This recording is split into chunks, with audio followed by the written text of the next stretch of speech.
Hello everyone. Untuk rakaman ini kita akan bermula dengan bab 10. Bab terakhir untuk tahun ini iaitu nombor indeks.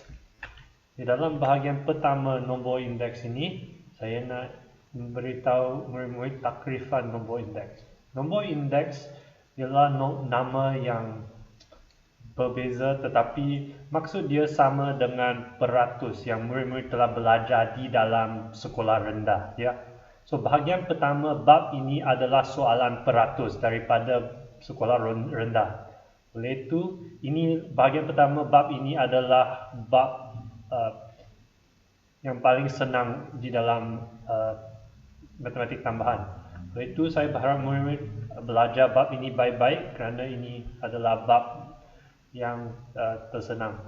Okay, so saya berharap murid-murid ingat bagaimana kita membuat peratus daripada nombor yang diberi di dalam soalan.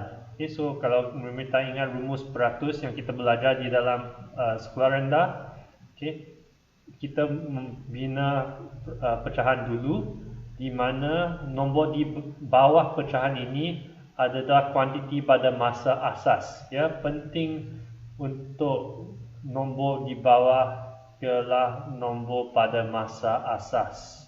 Okay, kalau murid-murid letak nombor yang salah di dalam pecahan itu dalam aturan yang salah, jawapan akan dapati yang salah, ya.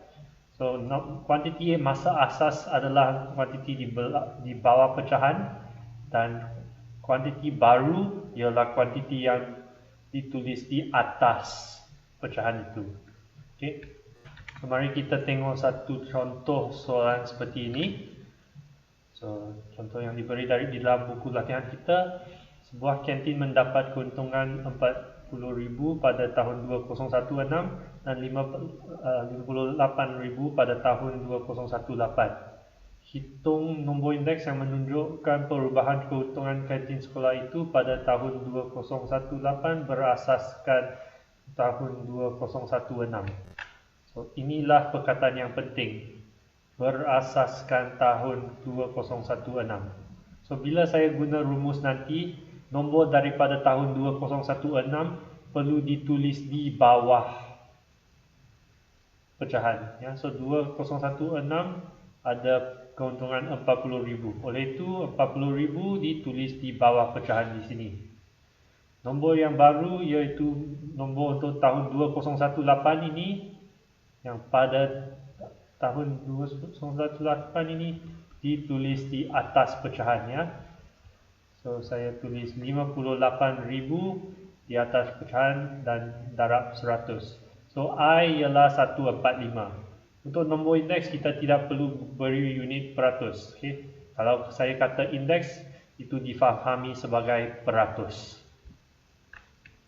Okay, kerana bahagian ini senang, saya takkan beri dia sebagai kerja rumah, tapi murid-murid tolong cubalah beberapa soalan sendiri untuk semak. Kalau semak ada tak murid-murid ingat bagaimana buat soalan-soalan seperti ini yang telah diajar dulu, ya. Kalau murid-murid masih ada apa-apa soalan tentang bahagian ini, kita boleh bincangkan dia pada hari Sabtu nanti, ya. Tetapi saya takkan beri dia sebagai kerja rumah. Okay, so murid-murid semak untuk sendiri. Adakah kamu ingat bagaimana guna rumus peratus ini? Bahagian yang baru untuk bab ini ialah bahagian kedua, iaitu indeks gubahan. Okay, di mana kita akan gabungkan beberapa nombor indeks, iaitu beberapa nombor peratus yang kita telah belajar kepada satu indeks gubahan, ya.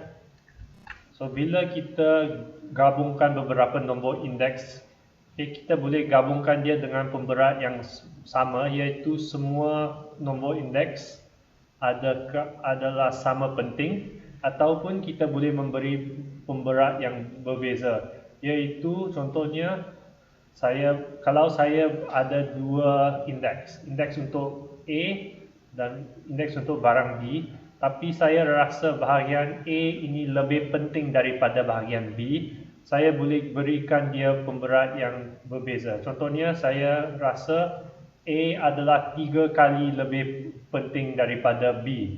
Oleh itu, saya memberikan dia pemberat 3 untuk A dan pemberat 1 untuk B saja. So, pemberat ini adalah untuk memberitahu kita barang mana yang adalah lebih penting ataupun memberi lebih kepada indeks dan gubahan yang terakhir. Okay. So, indeks gubahan ini ditulis sebagai I yang ada garisan kecil di atas dia, ya. Ini bukan titik untuk I, ya. So, ini adalah I huruf besar dengan garisan di atas. So, di sini kita ada satu pecahan dalam rumus dia. Di bawah ini ialah jumlah semua pemberat. Okay. Itulah jumlah pemberat. So, kalau dalam contoh saya, kalau A ada pemberat 3, B ada pemberat 1, okay, di dalam rumus nanti saya akan tulis di bawah 3 tambah 1. Okay, di atas pecahan ini, kita perlu guna jumlah hasil darab W dengan I, iaitu hasil darab pemberat dengan indeks yang kita akan gubahkan, ya. So, kerana kita darabkan pemberat dengan indeks, bahagian yang lebih penting akan memberi lebih kepada gubahan ini. So, contohnya kalau A ada pemberat 3, saya darab 3 kepada indeks A, tapi saya darab 1 kepada indeks B sahaja, ya. Okey, mari kita tengok satu contoh bagaimana guna rumus ini. So, biasanya dalam soalan-soalan indeks, kita akan diberi jadual seperti ini. Di jadual ini kita akan diberi barangan ataupun proses bahagian yang perlu digubahkan. Di sini PQRS, dan kita akan diberi indeks dan pemberat. So, kalau saya nak guna indeks gubahan, saya perlu buat dua perkara. Perkara pertama adalah untuk cari jumlah pemberat.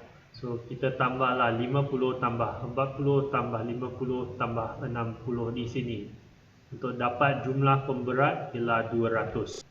Okay, selepas itu, kita perlu guna indeks darab pemberat. So, biasanya saya akan tulis satu kolom lagi untuk jadual inilah. So, tulis di kanan jadual yang diberi 120 darab 50, ya. So, indeks darab pemberat, ya. So, kita akan dapat sini 6000. So, kita akan buat perkara yang sama untuk setiap barisan dalam jadual ini. So, 110 darab 40 untuk dapat 4400. 125 darab 50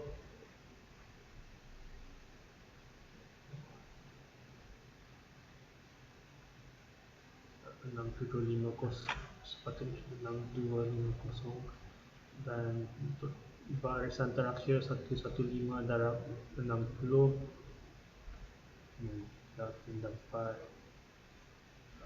6900. Okay, so selepas kita sudah dapat hasil darab untuk semua indeks dengan pemberat, kita perlu cari jumlah dia. So, kita tambahlah 6000 dengan 4400 dengan 6250 dengan 6900 di sini. Untuk dapat jumlah ini ialah 23550. Okay, selepas kita sudah dapat dua jumlah ini, barulah kita guna rumus indeks gubahan. So, I dengan garisan di atas iaitu indeks gubahan ialah 23550 per 200. So, kita boleh masukkan ini ke dalam kalkulator kita untuk dapat jawapan indeks perubahan ini ialah 117.75. Sekarang saya nak murid-murid untuk berhenti video di sini dan cuba soalan pada muka surat 148. Okey. Cuba soalan pada muka surat 148 dan gunakan rumus indeks perubahan yang kita baru belajar ini. Lepas murid-murid sudah habis soalan itu, tolong semak jawapan dan buat pembetulan ya. Okey. So, itulah jenis soalan pertama yang kita boleh dapat yang menggunakan rumus seperti rumus ditulis. Okay. Mari kita tengok contoh kedua untuk soalan yang boleh diberi dengan menggunakan indeks perubahan. Okay, di dalam soalan ini, kita juga diberikan jadual dengan barangan dan indeks dan pemberat. Tetapi di dalam jadual ini, sekarang kita ada X dan Y, iaitu pemala yang kita tak tahu di dalam jadual ini. So, kita sekarang akan diberi indeks perubahan dan kita perlu cari nilai X dan Y. Okay, so untuk jawab soalan-soalan seperti ini, biasanya kita perlu guna rumus yang kita belajar tadi dengan maklumat yang diberi di dalam graf dan soalan untuk bina persamaan untuk selesaikan dan dapat nilai X dan Y. So, perkara pertama kita tahu ialah harga untuk C pada tahun 2004 dan tahun 2008 ialah 30 dan 42. So, kenapa dia memberi kita harga ini? Okay. Kita diberi harga ini kerana kalau saya tahu harga untuk C pada tahun itu, saya boleh cari indeks C. So, saya boleh tulis dia sebagai I dengan C, huruf C kecil di bawah dia. IC macam ni mewakili indeks C. So, untuk cari indeks C, kita boleh guna rumus yang kita belajar. So, nilai asas di bawah pecahan, so 30, nilai baru di atas pecahan, 42 di sini, dan darab 100 untuk bentukan peratus ataupun indeks dia. So, 42 per 30 darab 100 ialah 140. So, indeks C ialah 140, oleh itu X ialah 140. Untuk cari nilai Y, sekarang kita akan guna rumus untuk indeks perubahan. Okey. So, saya akan membuat seperti saya buat tadi di dalam contoh pertama dan cari jumlah pemberat dan hasil darab indeks dengan pemberat. Tetapi sekarang saya akan mengguna pemala Y di dalam calculation saya ya. So, di sini jumlah pemberat ialah 1 tambah Y tambah 5 tambah 2. Oleh itu, jumlah pemberat ialah 8 tambah Y. Di sini, indeks darab pemberat 120 darab 1. 114 darab Y. Tulislah indeks darab pemberat sebagai algebra di sini ya. So, kerana saya sudah ada nilai X, saya tulislah 140 ke dalam soalan ini.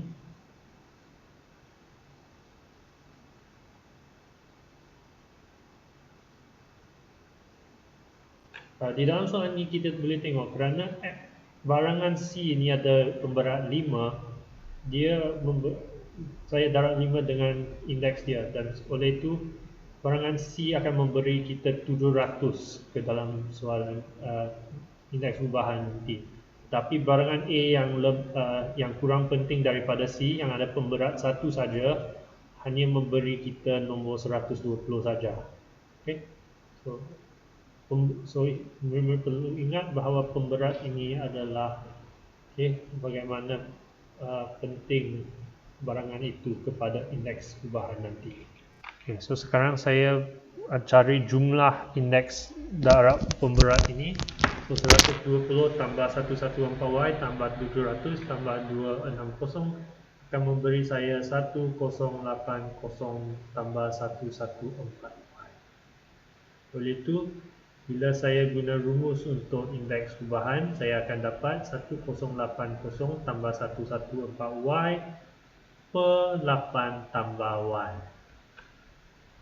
Di dalam soalan, saya diberitahu indeks perubahan ini ialah 128. Oleh itu, saya boleh tulis indeks perubahan ini sama dengan 128 dan saya sekarang ada persamaan yang saya boleh selesaikan untuk dapat nilai Y. Okay. So, bila saya selesaikan persamaan ini, saya akan pindahkan 8 tambah Y ini ke kanan persamaan. So, kita akan dapat 1080 tambah 114Y sama dengan 128 darab 8 tambah Y. Bila kita pindah 8 tambah Y ini ke kanan persamaan, tolong ingat untuk guna kurungan untuk bila kita buat hasil darab ini. So, bila kita selesaikan persamaan ni, kita akan dapat Y sama dengan 4. Di dalam contoh ini, kita boleh tengoklah soalan jenis kedua yang boleh diberi, di mana jadual boleh mengandungi pemalar yang kita perlu cari nilai untuk, ya. So, seperti soalan-soalan yang mengenali cari nilai X dan Y biasa, kita perlu fikir apakah rumus yang kita perlu guna, buatkan penggantian dan buat penyelesaian, ya. Setiap kali bila kita cari nilai X dan Y dalam matematik tambahan, itulah kaedah yang kita guna. So, saya nak murid-murid cuba guna kaedah ini dalam kerja rumah minggu ini. So, kerja rumah minggu ini adalah daripada muka surat 149 hingga 153. Okay. Secara biasa, tolong buat soalan ni dan semakan jawapan dengan buku jawapan nanti dan buat pembetulan. Kita akan bincang apa-apa soalan murid-murid ada pada hari Sabtu nanti. Okay, that's all for today. Itulah dua rumus yang kita ada di dalam bab 10. Okay, so kita tak ada rumus yang baru nanti, ya. Dua rumus yang kita bincang dalam video ini adalah seluruhan untuk bab 10.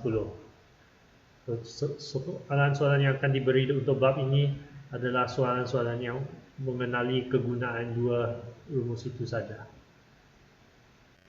Okay, so then I'll see you on Saturday to answer any of your questions. Bye-bye.